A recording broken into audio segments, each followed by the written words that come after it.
अभी अगर कोई ब्राह्मण है, पहले था अगर कोई ब्राह्मण है शिक्षा दीक्षा दे रहा है, अगर उसका बेटा चोर निकल गया उसको शूद्र बोला जाता था।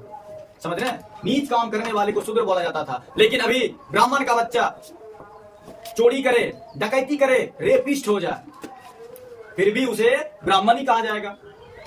है ना अंतर? क्षत्रिय का बच्चा अगर शिक्षा दे रहा है तो भी वो क्षत्रिय ही कहलाएगा। समझ रहे हैं?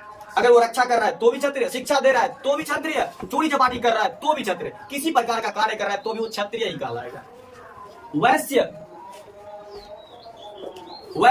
वैश्य कितनों बड़ा व्यापारी हो, आज के जमाने में कितनों बड़ा व्यापारी हो, अगर उसका बच्चा चोर निकल गया फिर भी वैश्य। अगर उसका बच्चा शिक्षा देने लगा तो ब्राह्मण नहीं वैश्य ही कहलाएगा।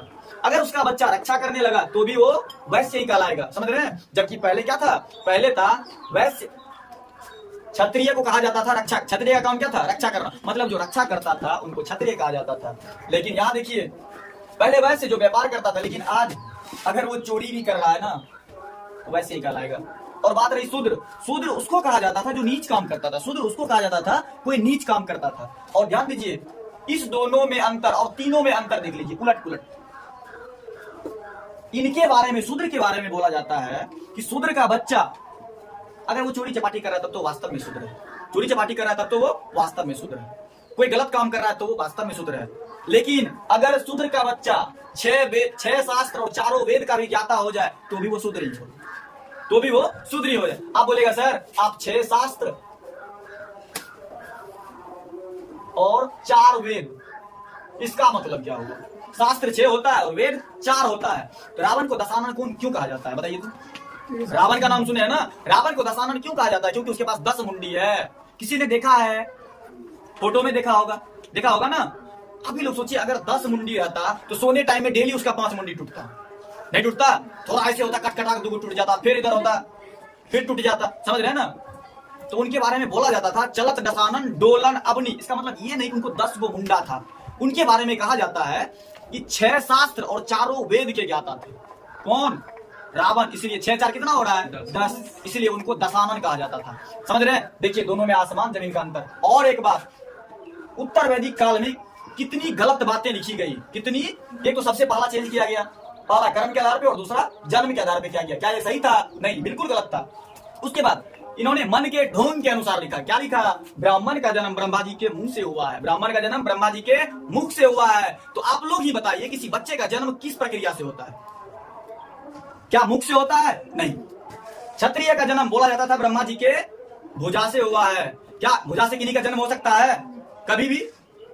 और वैश्य का जन्म ब्रह्मा जी के पेट से हुआ है, चलो मान ली।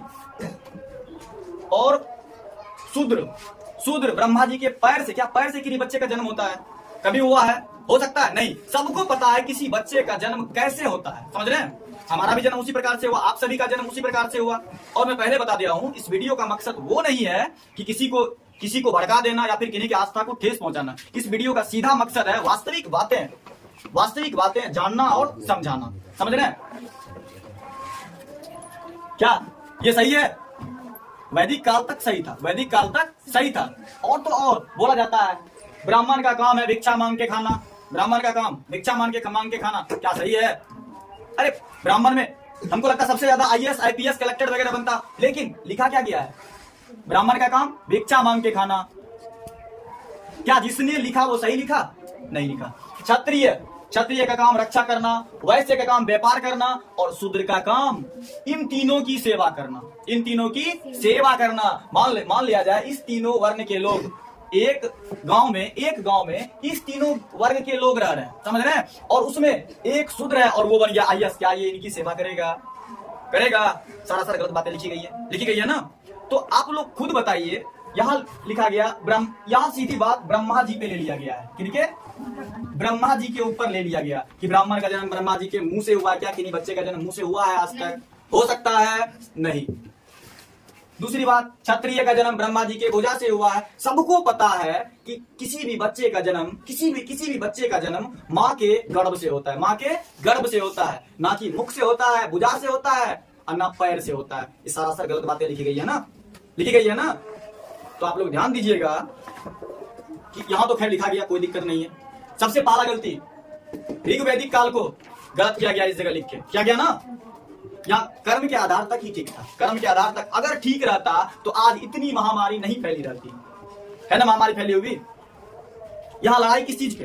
लड़ाई, सबसे ज्यादा लड़ाई हो रहा है जात धर्म, सबसे ज्यादा लड़ाई हो रहा है जात धर्म। अगर हम जात की बात करते हैं, धर्म की बात करते हैं, तो आप लोग खुद सोचिए, अगर कोई मुस्लिम का बच्चा, अगर कोई मुसलमान, माना जाए हम हिंदू है, अगर हमारा कोई दोस्त मुसलमान है, अगर किसी हमारे दोस्त के घर एक लड़का हुआ, एक दोस्त है मेरा, मान लिया जाए वो मुसलमान है और मैं हिंदू हूँ, उसके घर लड़का हुआ और हमारे घर लड़की हुई, समझ रहे हैं, उनको लड़की का जरूरत और हमें लड़का का जरूरत। बचपन में जिस समय जन्म हुआ उस अपने मुसलमान दोस्त के बच्चे को हम अपने पास रख लिए, क्या 20 वर्ष बाद वो बच्चा मस्जिद में जाके नमाज पढ़ेगा? नहीं ना पढ़ेगा।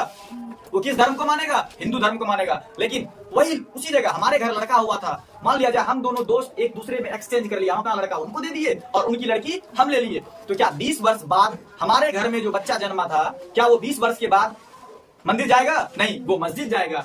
तो आप लोग समझिए कि धर्म परवरिश है या भगवान का दिया हुआ है? तो कुछ नहीं है, वो एक परवरिश है, वो एक परवरिश है। अगर 20 साल तक हम किसी बच्चे को पाल रहे हैं ना, चाहे वो किसी भी धर्म का हो, मुसलमान हो, सिख हो, ईसाई हो, अगर मैं हिंदू हूं ना, तो वो बच्चा हिंदू धर्म को मानेगा और हमारे घर बच्चा जो जन्म लिया है, अगर वो बचपन में किसी धर्म के बच्चे के किसी धर्म के घर में चले जाए तो वो उस धर्म को मानेगा, ना कि हमारे धर्म को मानेगा।